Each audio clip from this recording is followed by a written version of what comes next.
Wahahahahaha.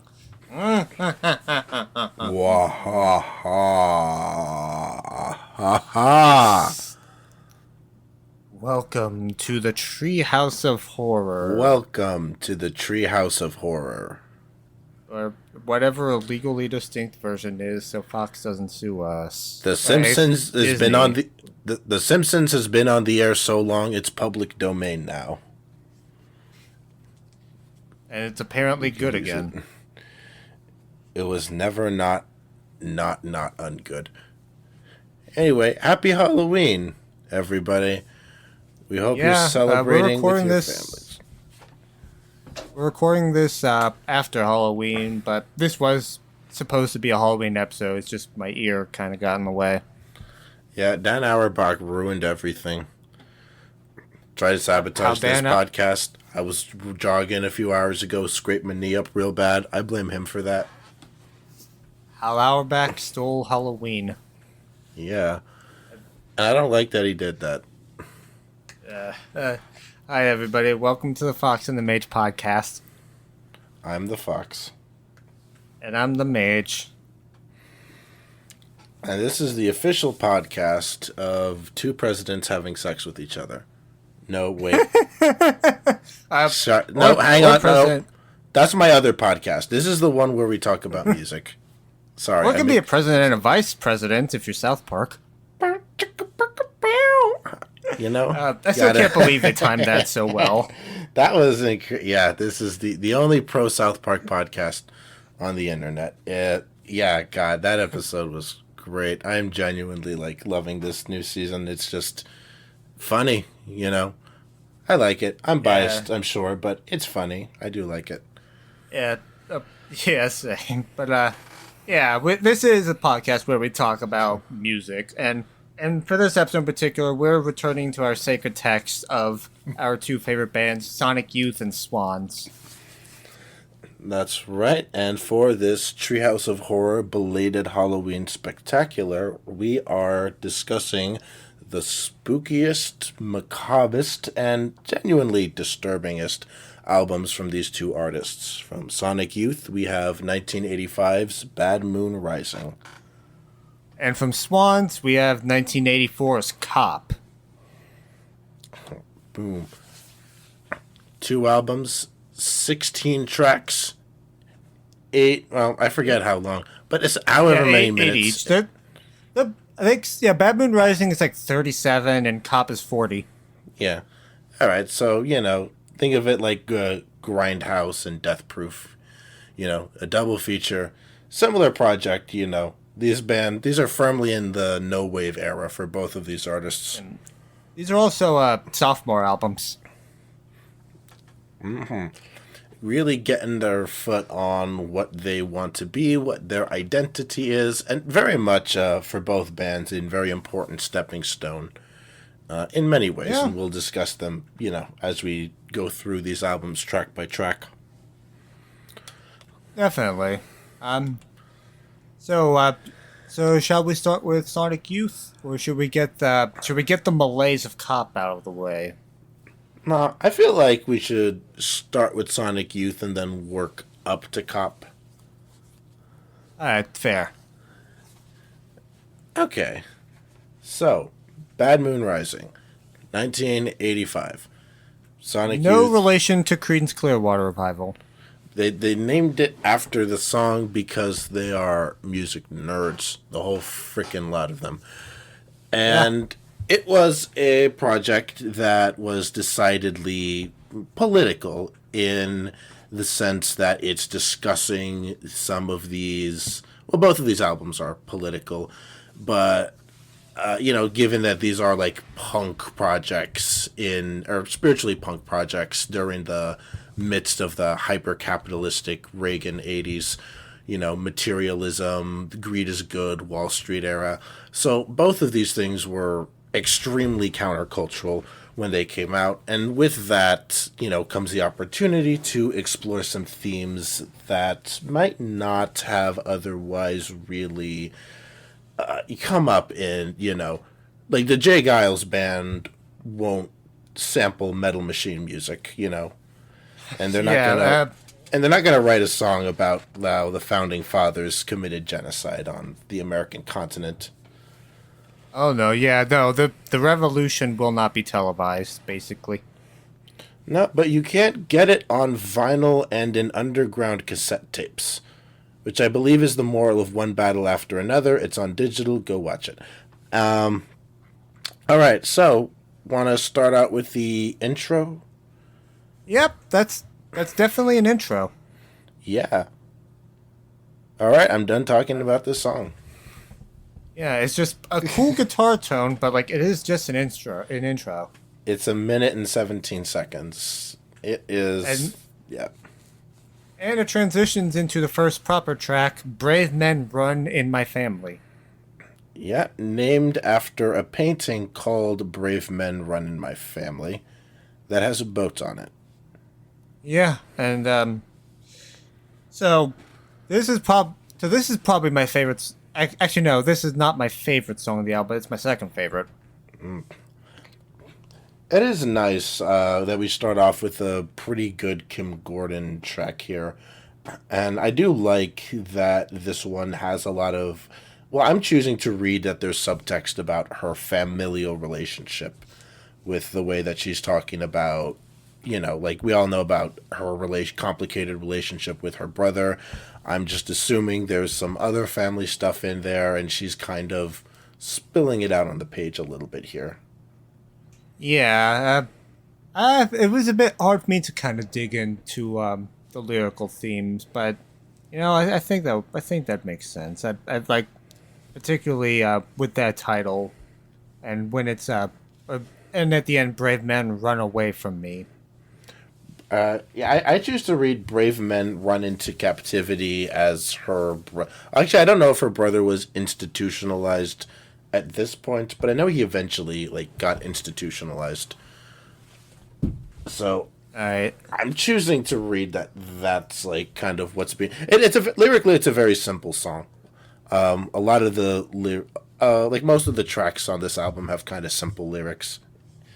Yeah. Admittedly, you kind of have to go tone and context. Sorry, you go.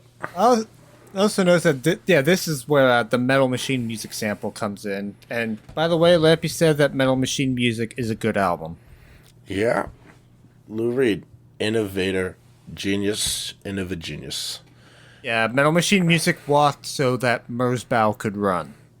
And clearly, Sonic Youth were like, I mean, again, this is the mid '80s, so they were like kind of on the original pro side of that argument.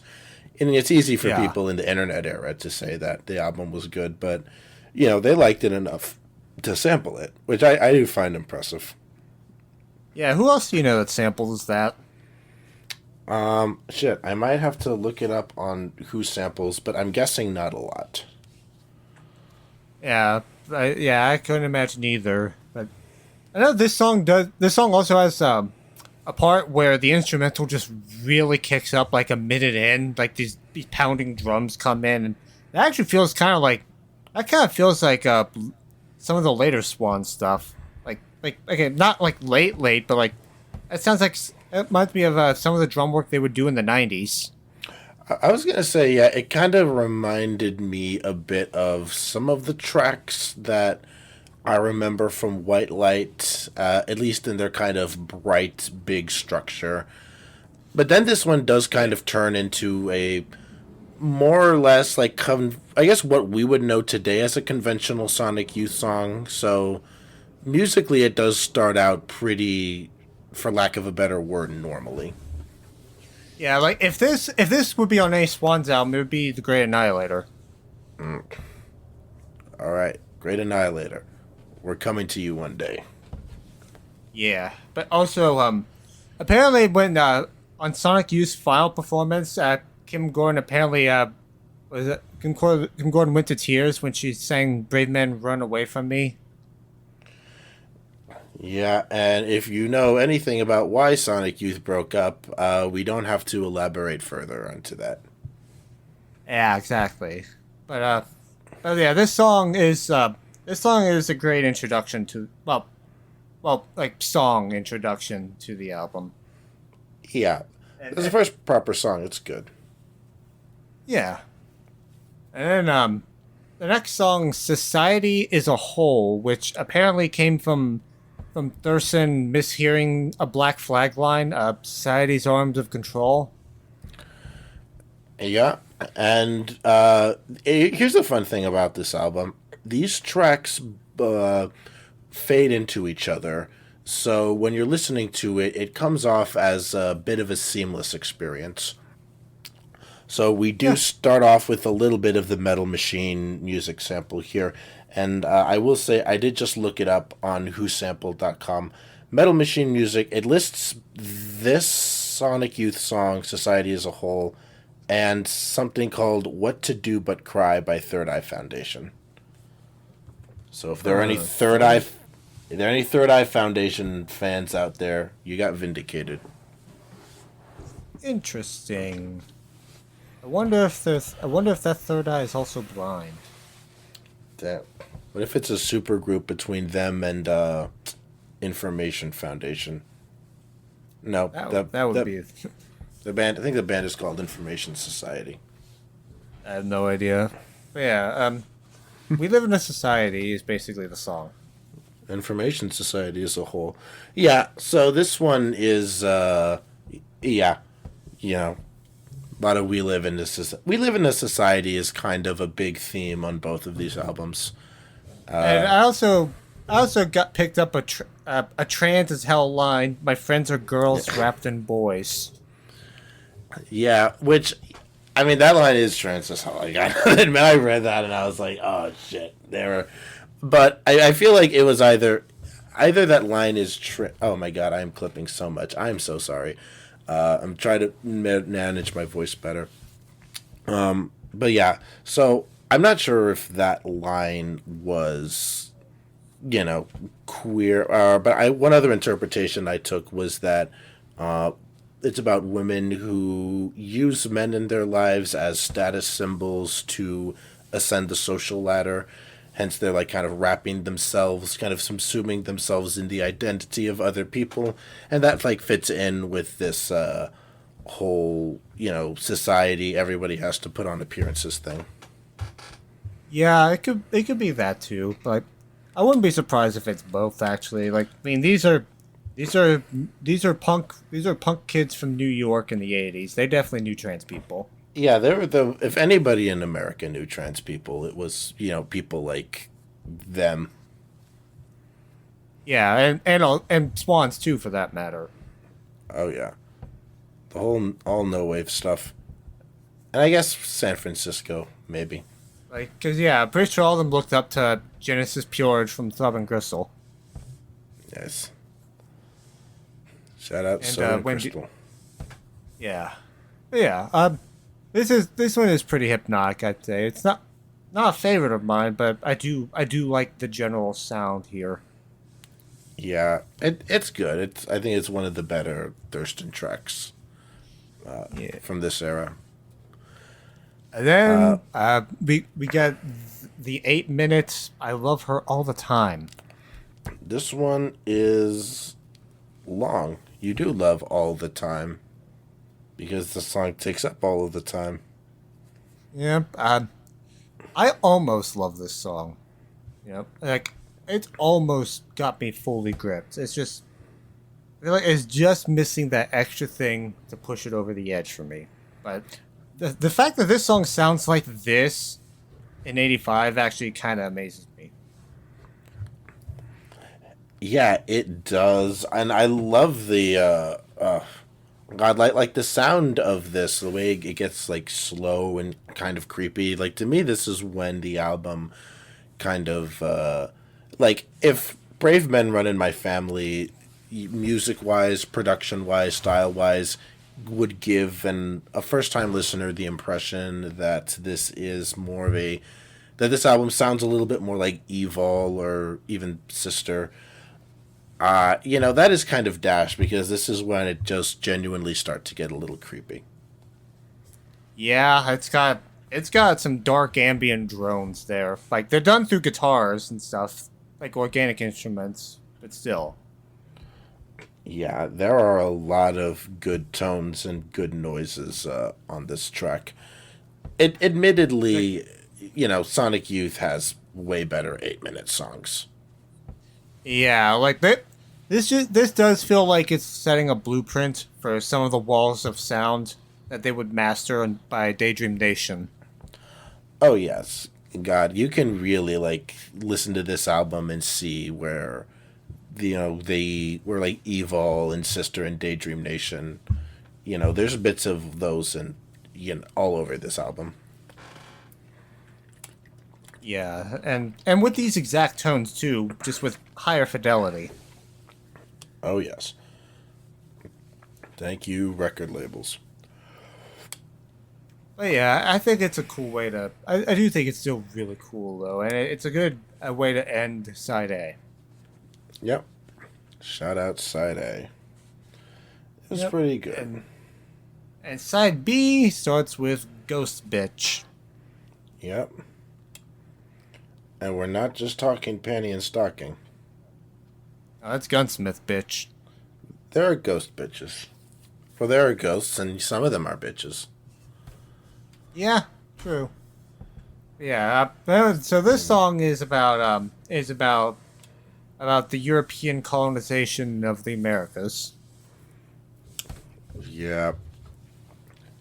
This one is actually there are only 2 Kim songs on this album, which is not a lot, but I guess there are only 8 tracks total, and one of them is an instrumental.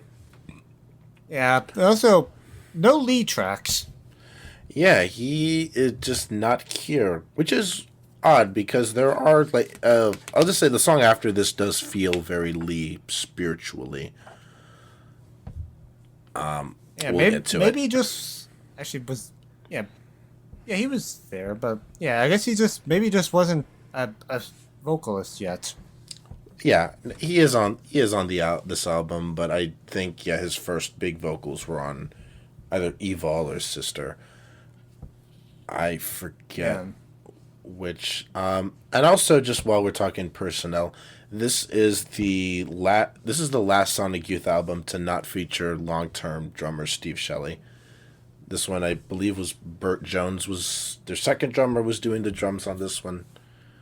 But then this was his last album, and then Evil came along, and they brought along Steve. Right. Yeah, Anyway. this one is very simple but effective. Yeah, the lyrics are very straightforward. Kim talking about our founding fathers laying down Indian ghosts from long ago. America is the bastard kin it gave birth to. It doesn't leave a lot of room for the imagination. And, musically this fits. Like, that first half sounds kind of evil in an off-putting way. Yeah. And, I'm insane. Yep. You know, It's a relationship song. Thurston singing about fucking up a relationship is definitely a thing to go back to. Yeah, why do we keep getting reminded of this on this album? Yeah, that I is guess so weird. That's the real psychological horror at play. Yeah. This one I thought was a lead track, like the very first time I heard it, because it just feels like, and I think that's part because the lyrics are actually poetic and non-linear, and it's kind of structured like a Lee Ronaldo track. Yeah, So, it kind of is. Like you expecting Lee to come in and just do that monotone spoken word. yeah. It's not even monotone. It's more like a half Dylan voice that he does. That Lee does usually. Yeah, if Dylan was from New York instead of Minneapolis. Yeah, like if Dylan wasn't raspy, but he still had the inflection.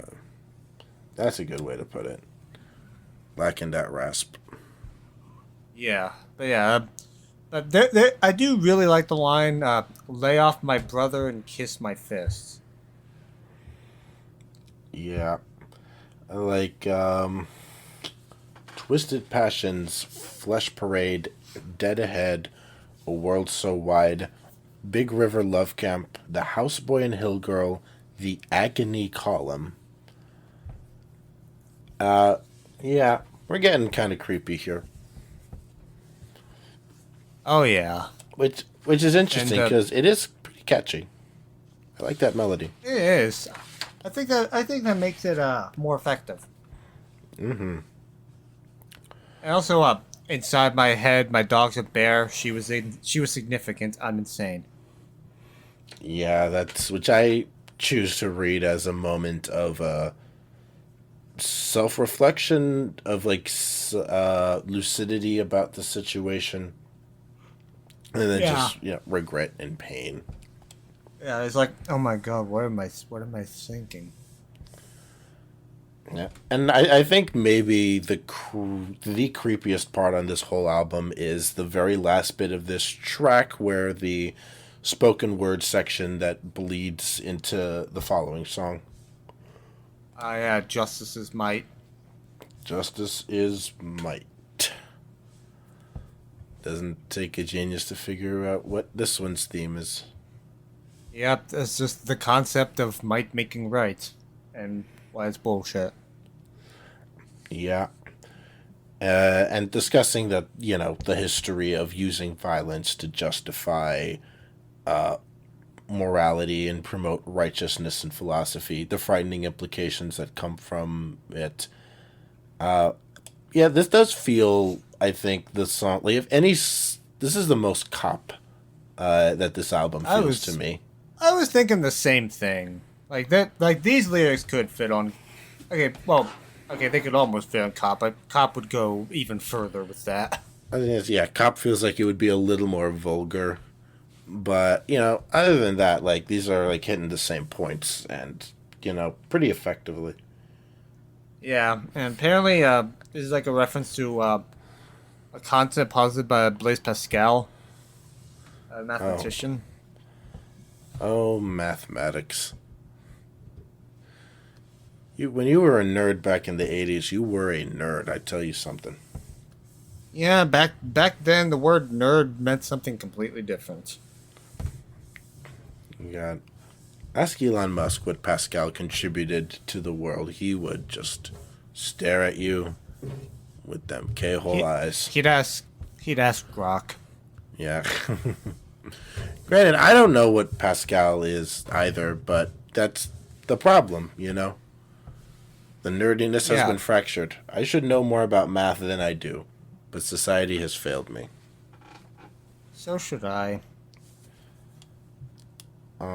Yeah.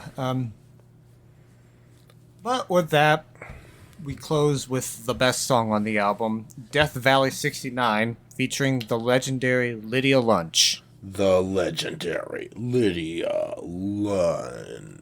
Yep, so we basically got a power combo of the no wave scene right here.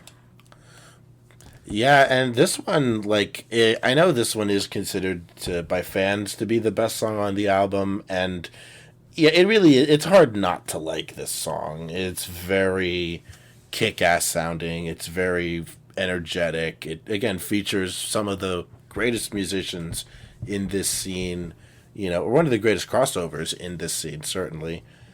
And Yeah, it's great. Lydia Lunch did something with Michael Gira once too, but it was a split. They did spoken word. I've only heard the Michael Gira one, but like, look it up if you want to be if you want to throw up your dinner for 23 minutes. It's called "I'm an Infant, I Worship Him."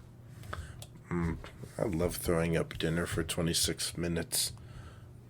Thank God that song is in 27 minutes. That would just be too much. True, and it's not even just a song. No, it's just spoken word. Yeah. Dang. Real poetic artsy shit. Yeah. So this song is about the Manson family. And they make it sound exciting. Yeah, like I love they get into some harmonies here. Yeah, and it really does hit this sort of and like they're like being ironically trying to reappropriate the kind of pop rock that is associated with Southern California, and like that part of the country where the Manson family did most of their stuff, where they operated. Death Valley is supposedly a reference to what was the Topanga Canyon, or which is next to I'll be honest. Everything I know about the Mansons I learned from Once Upon a Time in Hollywood. I should probably look up more about the Mansons. Yeah, there's like they're definitely like the premier thing you think about when you think about cults in America, particularly cults in the Western United States during the 20th century. Yeah, I guess them are like Jones or the People's Church. I guess I didn't think of a whatever. What was that one from the 90s? Heaven's Gate. Yeah, Heaven's Gate.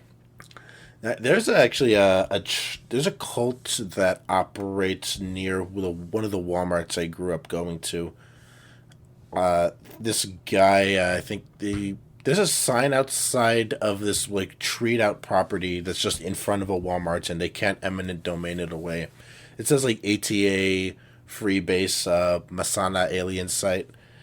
It's in Weslaco, Texas, and the guy who runs the church tried to blow up the mayor of Weslaco in the 70s, and I think the city had to like firefight him out. They cut off his water at some point. I think he still doesn't have water. I don't even know if that's him or if he went to prison or what, but it is just this bizarre anomaly that has just like had so much civilization come around it. That is definitely a way to curb a cult. That's a good old fashioned Texas cult, baby.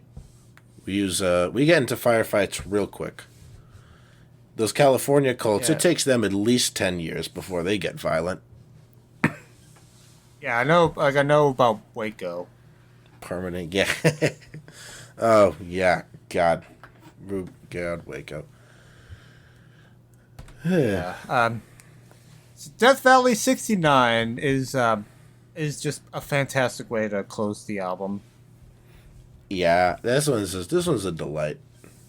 I especially love Lydia Lunch's howl near the end. Mm-hmm. That was just like fun. That just tells me I need to listen to more of her stuff. And also her band Teenage Jesus and the Jerks. Yeah, gotta support Jesus and the Jerks.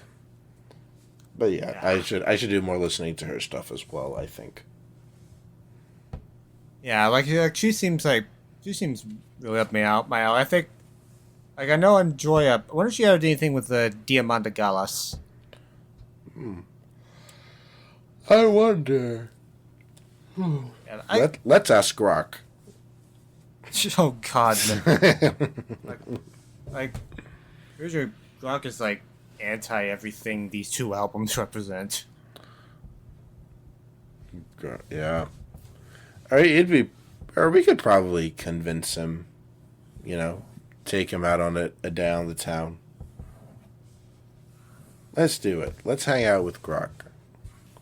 Let's change his mind about No Wave. Yeah, sure. I'm sure Grok will love Public Castration is a Good Idea by Swans. Something like, whoa, hey there, public castration? That's a bit sexist, don't you think? Against men? Because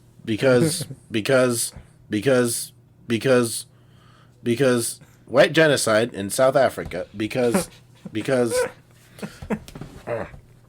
yeah, that's probably artist rendition of what could happen if that were to occur. Oh yeah. So then again, it could poison it. Like I think it would just explode. Yeah, that's worth a shot.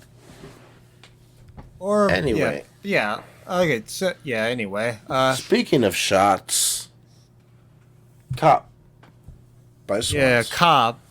So Cop is Swans' second album. They released this is a year after their debut album Filth, these are like two of the most brutal misanthropic albums I've ever heard in my life, and this one is the more misanthropic of the two. Yeah, it does like really hit you with it over and over again. Yeah, so this album pretty much invented sludge metal. Yeah, that is what I was thinking. This was like a progenitor for sludge metal as it exists today, but they got there just by being as noisy and like ominous and imposing as possible. Yeah, like there's like two albums from this year I'd say invented sludge metal. It's this and My War by Black Flag. But with Black Flag, it's just the second side of that album that's sludgy. Like the entirety of Cop is sludgy. All sludge all the time. Yeah, like it is just slow and plotting the entire way through. Like this is the soundtrack to getting stabbed on the street and slowly bleeding out onto the sidewalk. And the street is dirty too. So even if you were rescued, you'd probably end up with a nasty infection. Yeah, that and also that knife probably has tetanus. And you went to a hospital that doesn't take your insurance, so now you gotta haggle with with your insurance company and with their billing department to try and get out of an $11,000 bill. It's just a lot. Yeah. So their first album had two drummers, but in between these two albums, one of those drummers was apparently kicked out. I'm pretty sure it's like, if I remember correctly, it's for playing too good for what they wanted to do. What Michael wanted. Yeah, probably wouldn't. I mean, considering how like I know Michael has wants to have control over his vision, probably doesn't want somebody doing any like with that like prog rock shit.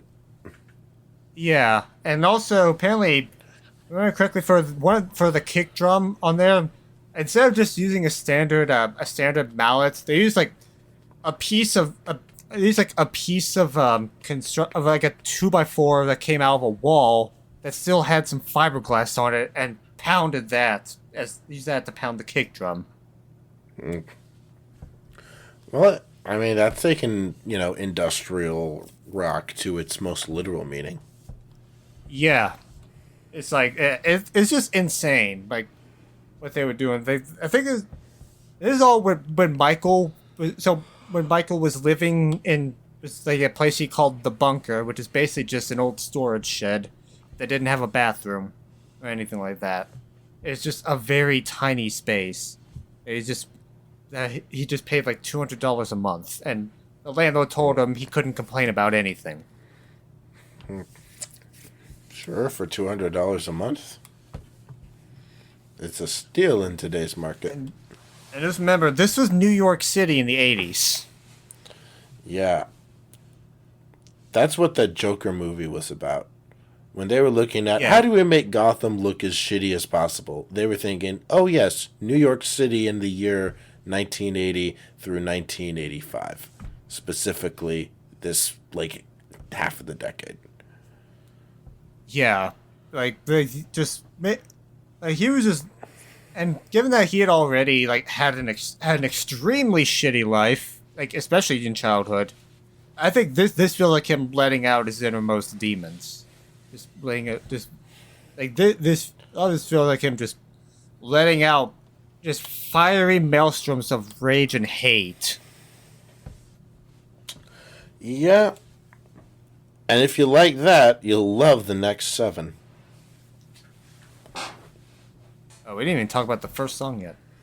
Oh, I thought we were talking about the first song. No, I was talking about the album in general, but I got one more thing to say about. Oh, I got a lot to say about Swans. No, yeah, I just literally thought that go ahead. I got one more thing to say about the album. So that picture on the cover. Yep. Apparently, that was that photo was shot by Lee Ronaldo. Oh shit. Yeah. The scene. Also, this album is also the first album where J.G. Thirlwell does some engineering work on. Shout out for Thurwell. Shout out Venture Brothers. The greatest show in American television.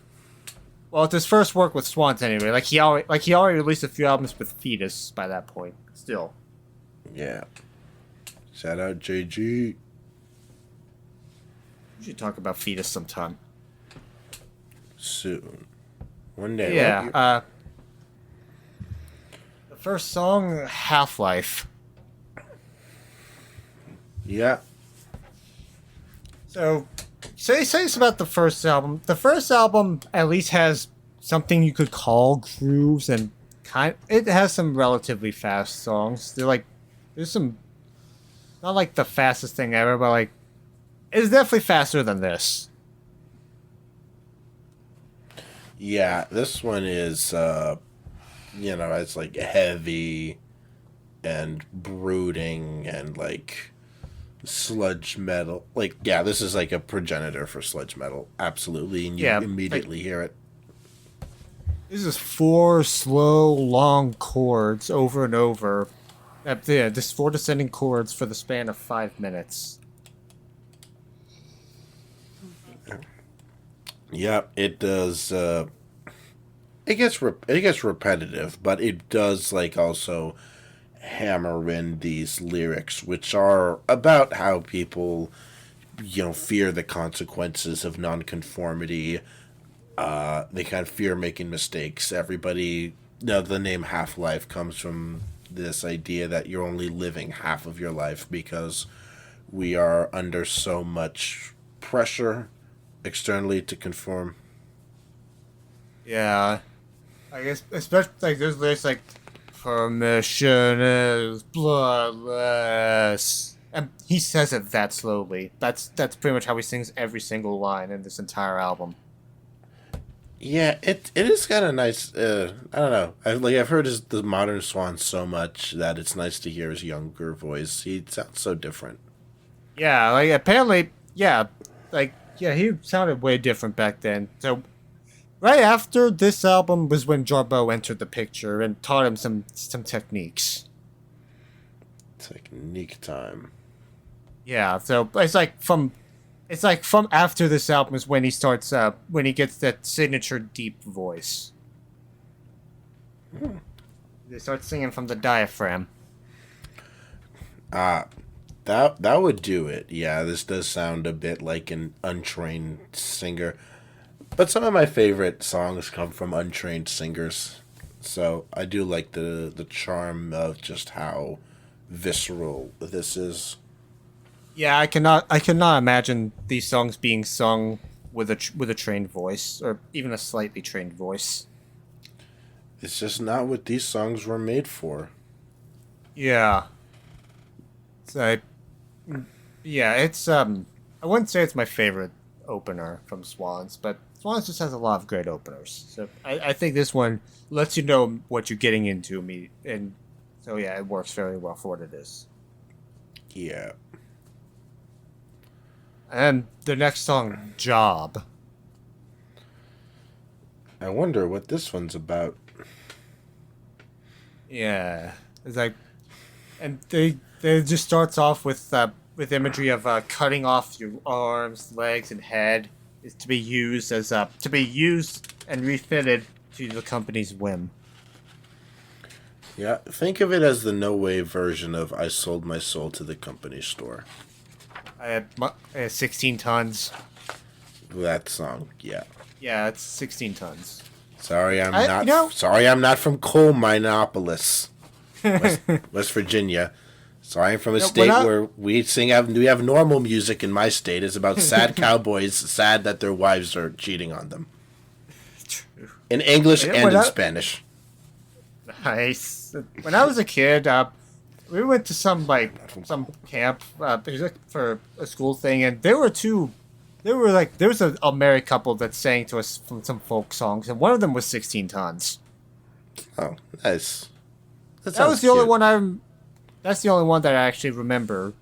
But there are probably some other songs that I'd recognize now. Oh, I'll be honest, I only know that song from South Park. Oh no, I've known that song for a long time. Yeah, which makes sense. It's a classic. Yeah. But yeah, just the lines. But they're gonna get some mantras in the song, because you know how much Swans loves their mantras in any era. Yes, and I really do see like a very early on. I do see like the where Michael Gira's he gets his affinity for minimalism in his things. Yeah. Like all of these tracks have very simple song like titles. They're either one word or two words, and these lyrics are very repetitive mantras that just reinforce the ideas of the song into your head over and over as this music just kind of impounds in on you. Yeah, I was saying heartache's a heartache, the body, body. And he's saying to body like several times. Like that's what he's surrounded by in the streets. Bodies. Yeah. There are just lifeless, just flesh heaps around, not even people. Yeah. And like this would serve for the title of a compilation album that Swans released in '91 called Body to Body, Job to Job, which has various songs, live recordings, and tape loops that they did between 1982 and 1985. Nice. Yeah, there's some interesting stuff in there. There's also the most transcoded Swan song on that is on that album. It's called "Mother, My Body Disgusts Me." Wing. Dang. Well, we'll have to talk about that one at a later time. Yeah. Stay tuned. Or maybe the bonus episode if we don't want to talk about I mean, B-sides and oddities. If you can fit it with a Sonic Youth compilation. There's probably a couple Sonic Youth B-sides and oddities out there. Yeah. Anyway. Yeah. Yeah. Jobs, man. They suck. Well, at least I'm getting one now. So things are looking up for me. Hell yeah. You sold your soul to the company's store, and now you're going to be able to afford a gaming PC. Oh yeah, that Steam machine is giving me a reason to live. Yep. Thank you, Valve. Yeah. Yes. For your piles of money. Yeah, thanks for the Gabe Cube. Gabe. Yeah. The next song, Why Hide? Yeah, this is a relationship gone awry song. Kind of reminds me of I'm Insane. This feels like the most Sonic Youth album because this is like if I'm Insane had simpler lyrics, spiritually. Anyway. Also, somehow this song is slower than the last two. Yeah, we are reaching new levels of slowness throughout this album. And I will say, it does do a good job of, I had made that quip earlier about every song on this album sounding the same, but it really doesn't, these songs do sound distinct from one another, if only because they do vary the tempos a little bit. Yeah, like some songs are slower than others. But they're all covered in molasses. Some songs are so slow, some songs are really slow. Yeah, and this one is also like almost 6 minutes. Yeah. But Michael is basically just wailing his soul out on here. He's like, I need you more than I hate myself. Why hide the lie? Why hide? Why hide? Yeah, it gets real. It gets real, like aggro in a way that I do fuck with. Yeah, like he sounds like that. That sounds like raw pain and anger. Yeah. It is visceral. This is like. I know you said he was never young, but this is like kind of the best type of music that young people are the best at making. Yeah, because it is so animalistic. By young, we mean he was 30 at this point. That's young compared to like a tree. True. But yeah. That's young by the standards of politics. Yeah, it is. Yeah. Why Hide is just harrowing, but so is the next song, Clayman. Yeah. This one really does. I do like the imagery on this one. I gotta admit. Yeah, it's like just seeing a boss seeing his subordinates as a Clayman he can mold to his whims. Mm-hmm. There's some So cops and prisons imagery there too. I think that's pretty nice and does. I mean, yeah, the album's literally called Cop. So yeah. Also, the line "Get into this car, bow your head down." It's like, I'm pretty sure it's supposed to be, but I'm pretty sure it's supposed to be, rape. yeah, it certainly could be interpreted that way. I kind of took it as like a cop like forcing somebody into a car to whisk them off to jail, as that correlates with the line "Get into your cell, get into your bed." Yeah, it Although could I be guess both, actually. that does also lend itself to like abduction analogies. Yeah, and about 4 minutes in, the song gets these really strong percussive strikes every now and then. It kind of reminds me of the last minute to this song. Kind of reminds me of the ending of Oxygen. I guess it's an a- interesting. Just yeah, and that it's like just these repetitive percussive strikes that just like Yeah. and it's like over and over again. I guess so. It is interesting to compare probably Swans' fastest song to a song on top. Well, yeah, it's just like in terms of like the trick that they employed, or no, I guess not the trick, Right. but just like the tactic. Yeah. That is side A, and side B just gets slower and slower. Yeah. And it starts off with Your Property, which would later be reworked as YRP on Soundtracks for the Blind. Mm-hmm. Hey, that's another album we haven't talked about yet.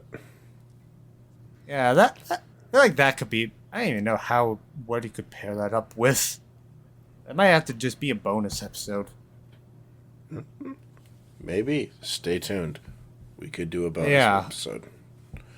But yeah, this is the original version of YRP. It's Your Property, and this is like one of the most self-hating songs on the entire album, and that's saying a lot.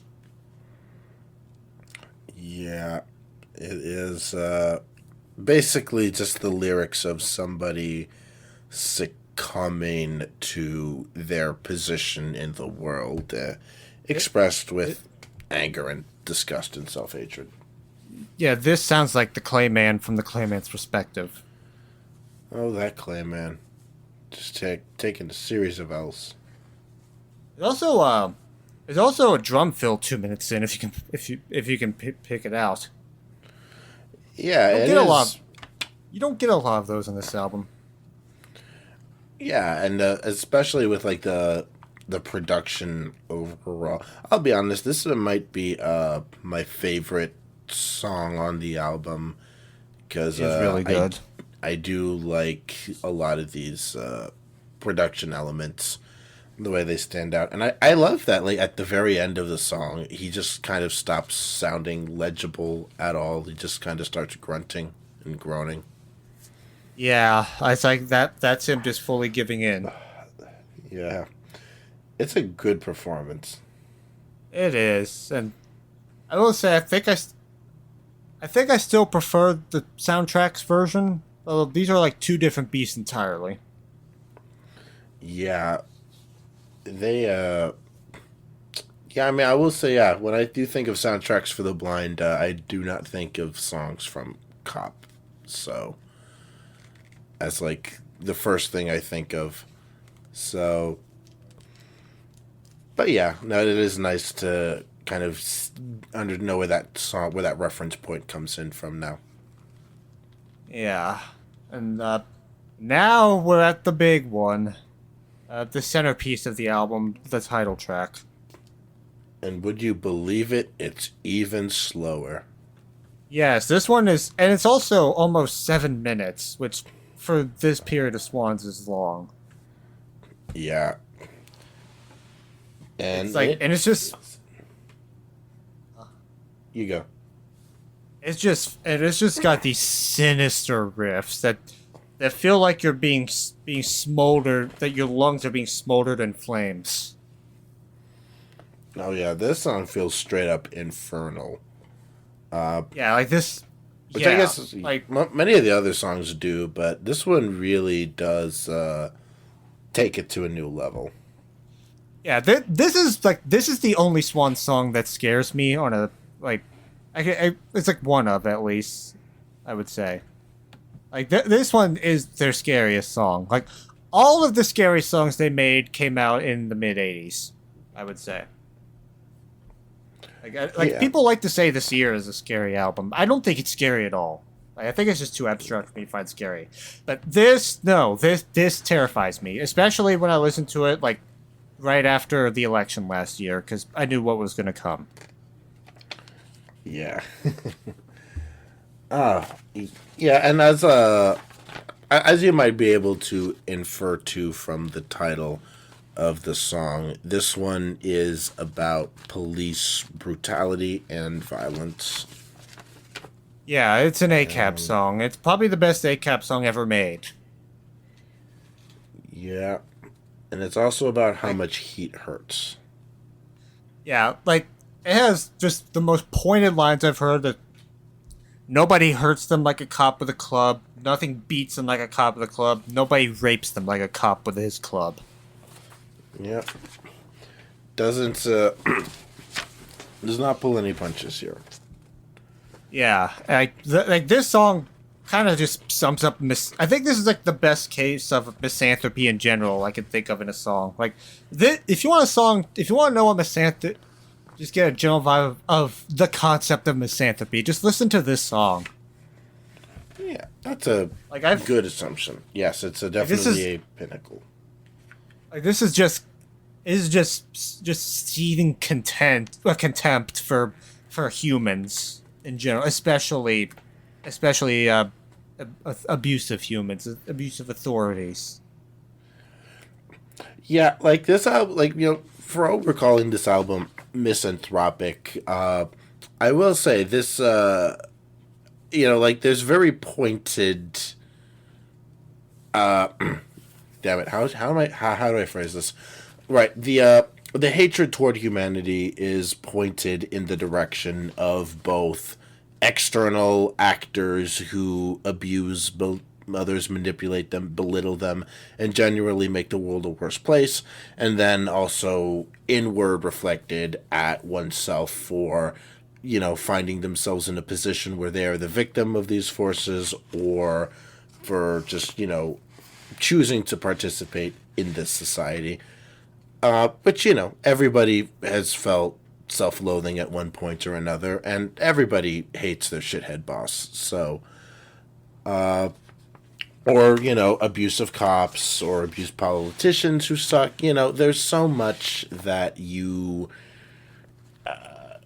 can draw from this. And I think that I think that kind of direct reference does make it a little bit more palpable in a way that, like, I don't know if anybody has heard like Nails' music, but their music is Nails is like misanthropy, like in the purest sense of the word. It is genuinely like other people should not exist type of music.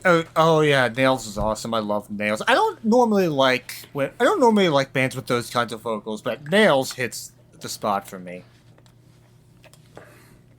Yeah, I like that. I like Nails because I think they do have they have like more of a punk roots instead of metal roots. So I think that their vocals are. I actually like their vocals because I can actually understand what they're saying. In a way that like I can't with Worm Rot. It also helps their misanthropy kind of inspiring, I would say. Like I feel like it's like I feel like there's a bit of upliftingness in it. Yeah, like all those Nil songs are framed, at least lyrically, they're framed as self-empowerment anthems, at least a little bit, and that does make for a very, unique listen Yeah, compared to like, other grindcore artists. definitely. But yeah, Cop. So, the last 4 minutes of the song is Michael just shouting "Heat hurts," and it just gets increasingly more and more demonic. It's like he's being beaten by a cop, as he said. It gets more and more strained, and he's just letting it all out until he physically can't anymore. Yeah. This one, I guess this could apply for every song on this album, but you kind of do need to hear it to believe it and to really, Yeah. kind of get in the atmosphere. It's like the song just dies with him. Yep. Dies. Yeah, it's like, this is just like this is actual scary music right here. This is heavier than any metal song I can think of. Yeah. Yeah, no arguments here. But there's still 2 more songs, Yes, there are. And and if you like the last 6, you'll love these next 2.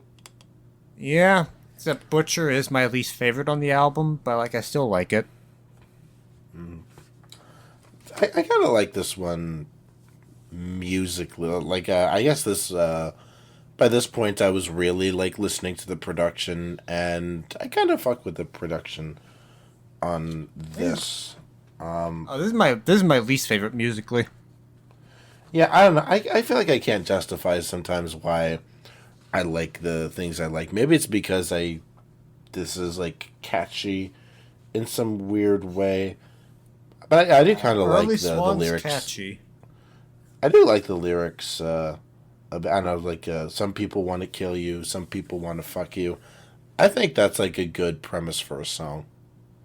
Yeah, and the repeat and another mantra: you could be screwing yourself. Don't do the wrong thing. Don't say the wrong thing. Which I guess this is also what some of the, thematically, this covers a lot of the stuff in Half-Life. Yeah, and it's also kind of more just spoken wordy instead of just shouting. Yeah. After Cop, you kind of can't, you gotta have, a little bit of a breather room, I suppose. Even if this is the penultimate track. Yeah, Cop is kind of just their final payload, I feel. Yeah. It's you can't really top that. They never topped. They wouldn't top that again for probably the entire 80s. Being honest. They wouldn't make a song that good again until at least White Light. I get you. Yeah, it is pretty iconic. This is the only Swan song I think I have heard from this album or from this era, kind of prior to meeting you and then getting into them more.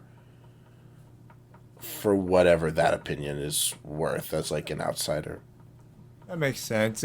I got into that song right around the time of George Floyd. Well, that would have been the time. Yeah. Yeah, Butcher just, also, there's a line on here he says, "Don't be a whore now." That's, probably the first time he ever sung on a song. Don't be a whore now.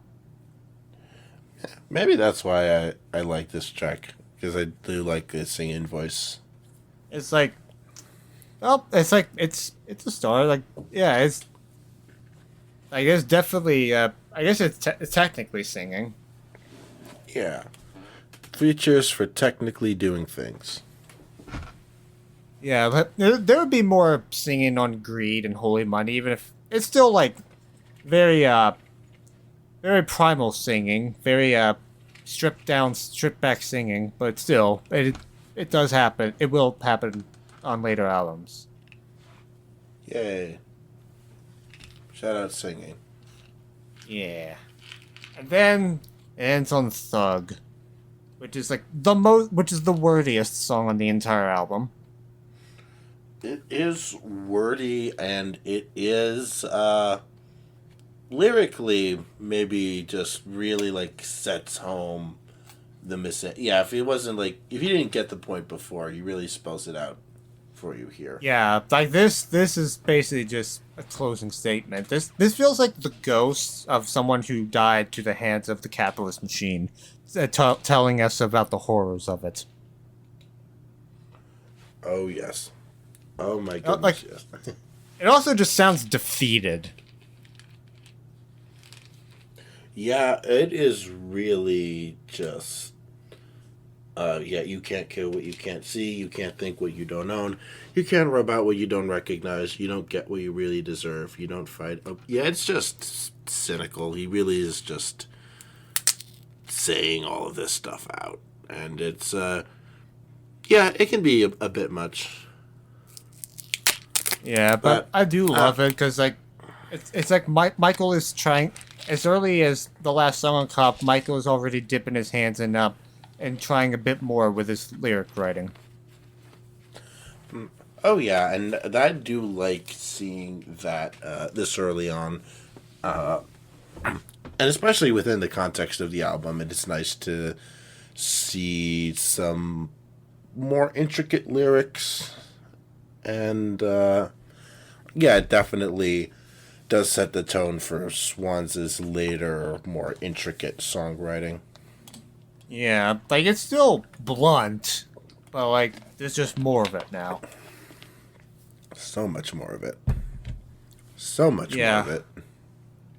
You know, but I do like how he just points out, like, points out how, it's like, you could kill all the criminals you want, but, like, that doesn't get rid of criminals. That just breeds more. Like, to get rid of criminals, you do something about the society that breeds them. You look at how it's structured and rework it. Yeah, like, I love the phrase "you can't kill a criminal need." That's a very good way to put it. It is. Like, he's just writing down what he's observing. Yep. Just a normal day in New York City. Yeah. And also the song fades in and fades out. Yeah, which is yeah, and then, like, I gotta say, like, when it does fade, like that final fade out, and then it's just, silence after 40 minutes of pure noise bang on. It really does make you think about how much fun Halloween is. Yeah. Normally, I don't like when albums end on a fade out, but, like, I think it works here because it's like it's basically saying that the cycle's still going. Yeah, it's this one, and Jeff Rosenstock's. He has a couple good fade outs. Three Summers is a great fade out. I was also thinking Perfect Sound Whatever from Worry. Hell Mode is the only Jeff album I've heard. He's done it a few times, and he's pretty good at it. I will say he knows how to, like, kind of do that fade out properly, and normally, I guess. Yeah, he's good at it. We all know he's good at music. He's Jeff Rosenstock. He worked for Cartoon Network. Yeah, that was Cop. Yes, that was. Oh, like, I had already written about this for a project, and like, it doesn't get any less draining to talk about. No, it does. Well, I imagine it does not. Yeah, these lyrics, it's all pretty straightforward. Yeah, no, it's just like the sentiment is what's draining. Yeah. I know. But this is definitely this like I feel like you would generally, to the average person, have an easy time recommending, the average music listener that is not used to experimental music at all. You could probably have an easier time getting them into like To Be Kind or any of those 2 hour albums than this.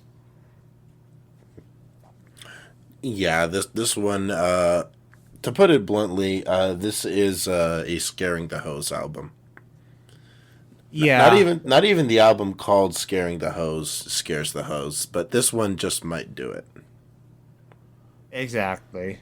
I mean, I am the hoe and I am scared. Everyone should be scared. If you're not scared, that's kind of, on you.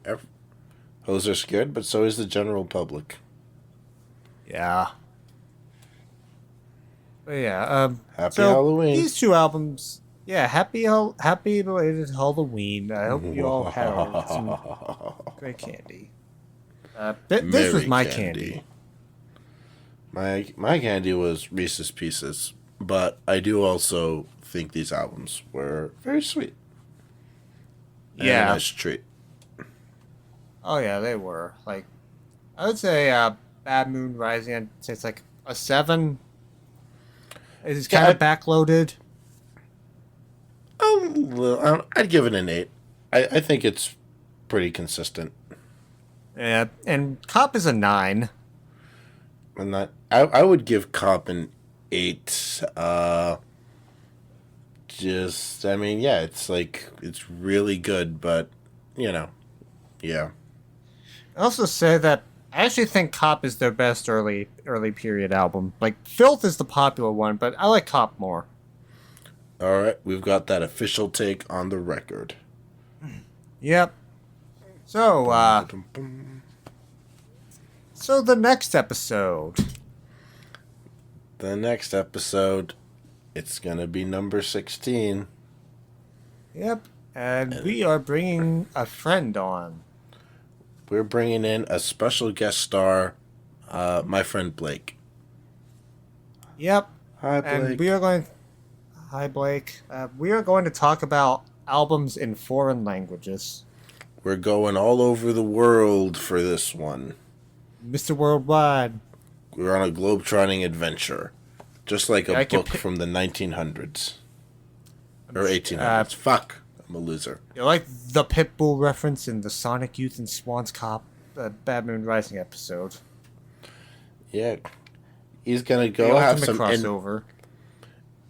And Pitbull is gonna have some international love in Japan, in Colombia, and in Saudi Arabia. Yep. 305. Yep. Yep. Specifically, we'll be talking about. So for the Japanese one, it's Kazamachi Roman by Happy End. For the Colombian one, it's Cumbia Siglo XXI by Meridian Brothers. Yep. And the Arabic one is I got how's it pronounced? Al Namrud is Ashtafal Al Tar or Thar. Sorry. Yep. So Saudi Arabian black metal. My Muslim friends better not yell at me for that one. I'm pretty good at it, I swear to God. Alright. My name is Mage Click. My name is Fox Navarro. And I shall see you in the next triple feature. Take care. Happy Halloween.